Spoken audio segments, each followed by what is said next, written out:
While Percy was away, Terence had done all the shunting in the yard. Adaptable, he boasted. That's what my owner says I am. Go anywhere, do anything, that's me. You take my advice. Scrap your rails. Broaden your horizons like me. Puh, said Percy. Me plough a field? I prefer to stay on my rails, thank you very much.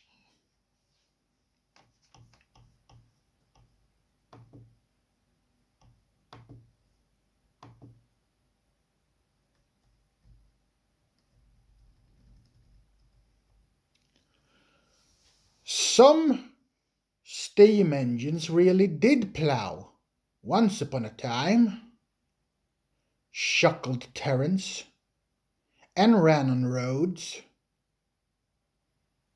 The engines remembered Trevor, and had to admit that Terence was right about that.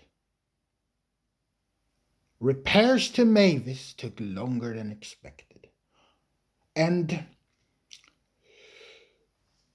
Toby became used to trundling off to the quarry every morning. Because the fact that Toby had a very small water tank, his driven fireman arranged with the quarry manager that they should bring loaded trucks down to Farquhar at lunchtime instead of later in the day. This saves time too.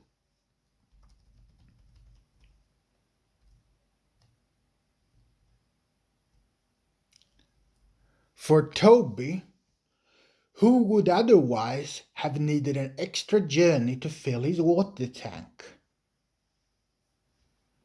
This way, he delivered the trucks and got water in one visit. Time passed, and the weather became colder, with hard frosts during the night. They didn't worry Toby. His fire kept him nice and warm. He puffed happily to and fro, arranging trucks, taking them down to the yard, and bringing them back the empty ones. One night it was exceptionally cold.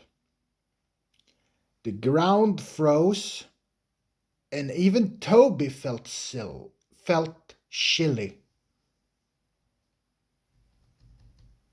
Wow, he shivered as he left the shed and set out along the line towards the quarry.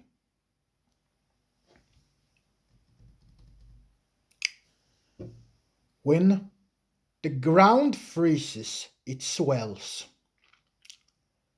The road crossing, where Mavis had had her accident, the frost had swollen the earth in the ruts beside the rails, so much that Toby's wheels lifted off the track, and there was a crunching noise and a rumbling, and Toby began to shudder.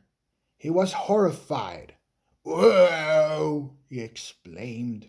"What is happening?"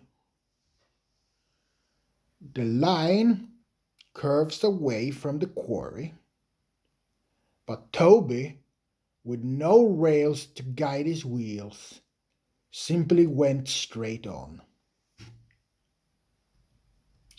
Toby was not going fast.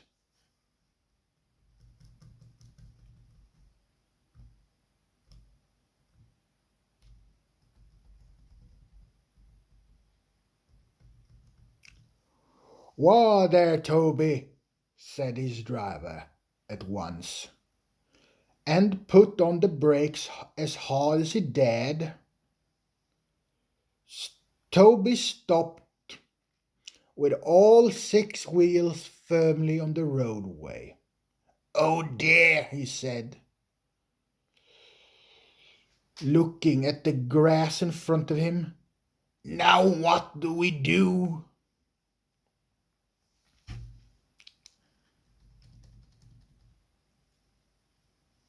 His fireman jumped down.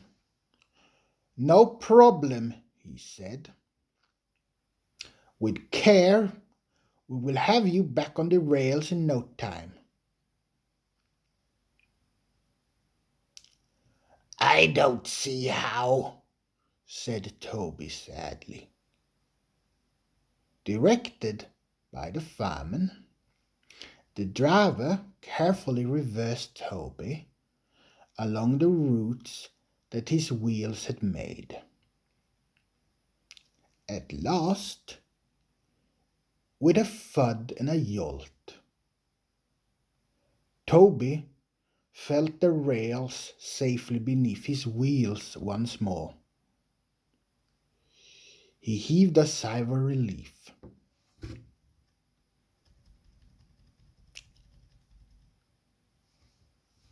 "Well done, Toby," said his fireman.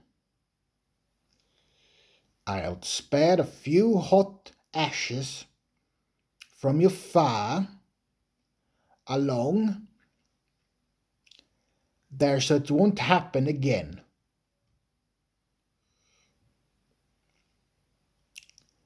Then we can get safely back to the quarry, and no one will be the wiser."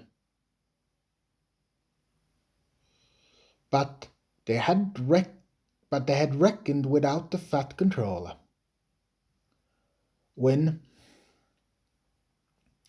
Mavis got home after being mended, he came to see the engines. "Well, what's this I hear, Toby?" he asked. "Trying to become a traction engine, were you?"